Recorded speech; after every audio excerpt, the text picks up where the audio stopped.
Bonjour, bienvenue dans ce deuxième numéro de l'émission Tout Info, Tout en Signe.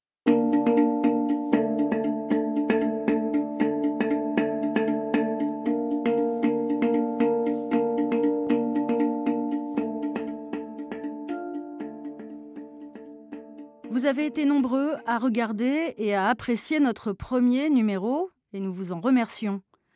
Pour ce deuxième résumé d'informations signées, nous avons choisi des reportages réalisés dans la région et diffusés sur France 3 Pays de la Loire depuis le début du mois d'octobre. Bon visionnage!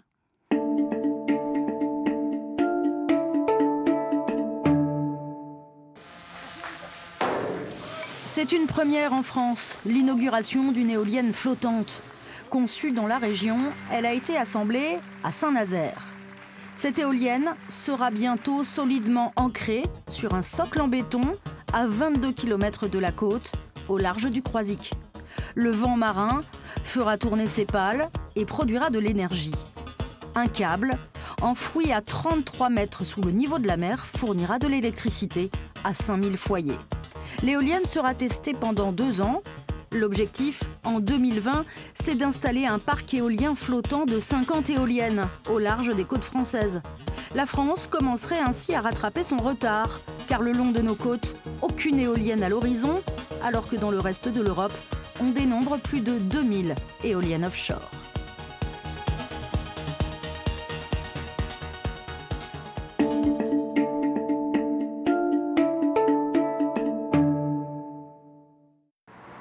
En Vendée, les habitants du village de Némy sont en colère. Le Crédit Agricole a décidé de supprimer le seul distributeur automatique de billets car il n'est plus aux normes de sécurité.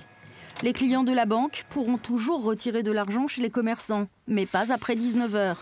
Quant aux clients des autres banques, ils devront faire 10 km aller-retour pour chercher de l'argent dans le village le plus proche.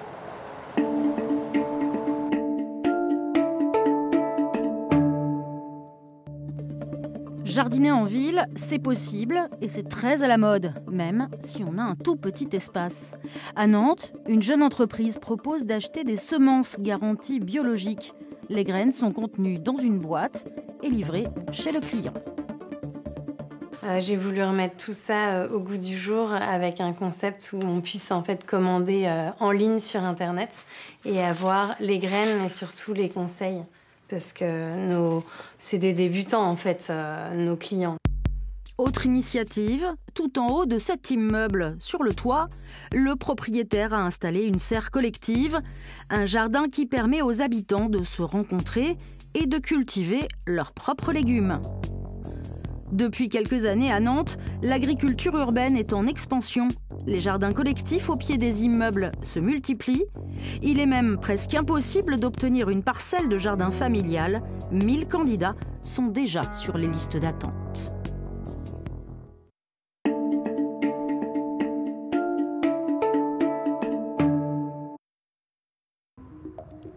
Autour de Saumur, dans le Maine-et-Loire, on compte près de 1000 km de galeries souterraines. Elles ont été creusées afin d'extraire les pierres pour construire les maisons. Désormais, dans ces galeries, on trouve des data centers. Ce sont d'énormes disques durs dans lesquels sont enregistrées les données des ordinateurs. Ces data centers produisent énormément de chaleur et ont besoin d'être refroidis. Or, à 20 mètres sous la terre, on a tout ce qu'il faut. Les lieux sont tenus secrets et donc les données sont en sécurité.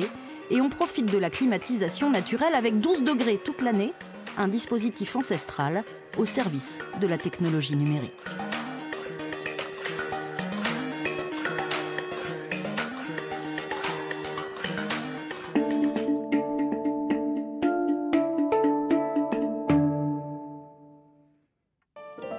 Aujourd'hui, il travaille et vit à Paris. Mais Mahir Guven a grandi ici, au sud de Nantes, dans le quartier du Clos Taureau. Cet écrivain originaire de Turquie livre son premier roman. Le titre, Grand frère. C'est l'histoire de 2 frères au destin très différents. Le style est direct. Il mélange à la fois le langage des cités et le français soutenu. J'avais envie de traiter d'un sujet très chaud, en tout cas qui concerne tout le monde. Et donc du coup, une des actualités françaises les plus brûlantes, c'est cette jeunesse qui part en Syrie. Et puis d'un autre côté, il y a toute cette autre jeunesse qui ne trouve de voie professionnelle que par l'ubérisation, en tout cas des métiers précaires. Donc ça me permettait de traiter de la jeunesse avec deux visions différentes. Ce premier roman a été très remarqué par les milieux littéraires parisiens. Il est même pressenti pour obtenir le prestigieux prix Médicis en novembre.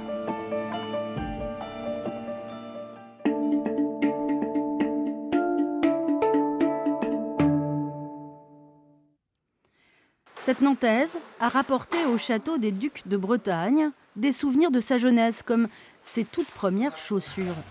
De la marque Tout Petit. Le musée du château prépare une exposition qui aura lieu en 2020. L'idée, c'est de faire appel aux habitants pour qu'ils prêtent des objets qui leur sont chers et qu'ils racontent leur histoire personnelle à l'équipe du musée.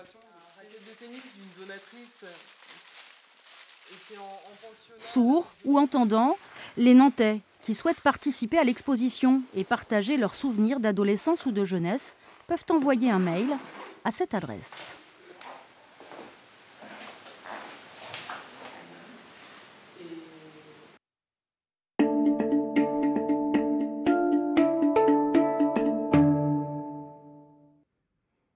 Dans ce dernier reportage, nous avons évoqué la future exposition du musée du château qui s'intitulera « Grandir à Nantes ». Il est question pour les Nantais de participer à la collecte de leurs souvenirs d'enfance. Je vais décrypter ces termes pour le public entendant. En langue des signes, on associe deux notions. Souvenir, c'est le signe de se rappeler de ce qui reste. On y ajoute le signe « grandir » qui englobe toutes les périodes de la vie, bébé, enfant, adolescent, jusqu'à l'âge adulte. Grandir. Et ça donne souvenir d'enfance. Voilà, le deuxième numéro de Tout Info, Tout en Signe est terminé. Je vous donne rendez-vous le mois prochain pour une troisième émission. En attendant, vous pouvez voir, revoir et partager ce numéro sur Facebook, YouTube et le site internet de France 3 Pays de la Loire. Vous pouvez aussi nous envoyer vos commentaires et pourquoi pas liker sur les réseaux sociaux. Au revoir, à bientôt.